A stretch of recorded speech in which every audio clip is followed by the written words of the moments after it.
سروکا دسته آجنیا ریوبریا خسر عدالت عمر تفلی برنامه آجنک تولیا تلویزیونا مبو عدالت عمر دسریده بحثا شیوین تندیا لسرجنی کر بگوتناوی سیستمین کو دزانن کو بخوازن جواکا که بکا ملکی خواه جن هدف دگره لو ما حطارو جائرو افتوندی هیه ولگور راپور ناف دولتی سالت 2025 ده افتوندی زیده تر بویه لگوری ویج بو افتوندی کم ببه پیوستی به برنامه گرینگ هیه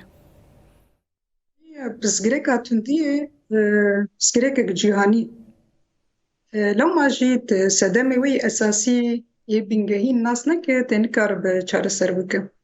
Yani çi pirsgirêk hebe divê ku tu koka wê ji ku hatiye, çima hatiye, kê aniye, ji bo çi hatiye, hedef jê çi ye ev muhim e yani.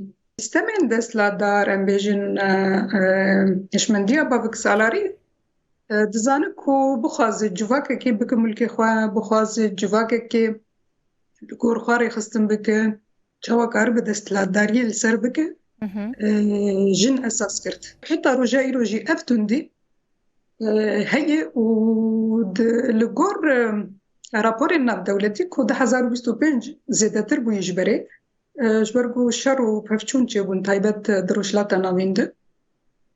Ev tundî yani li ser jin berdewam kirî yani bi hezaran jin hatin şewitandin, bi hezara jin em bêjin hatine qetilkirin taybet jinên ku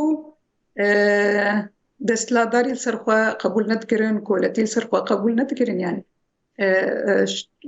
Hemû cureyên tundiyê li ser jin metirsiyekê çê dike yani. Ji bo wê mijarek nîqaşê, mijarek guftûgoyê ku em çawa karibin bi hev re vê şiddetê kêm bikin, heta yani vê hejmara ku di sala 2025 de gelekî divê ku kêm bikin. Ji bo wê jî bername ji plânsaziyên stratejîk kiran girîng lazim in ku hetan karibin kêm.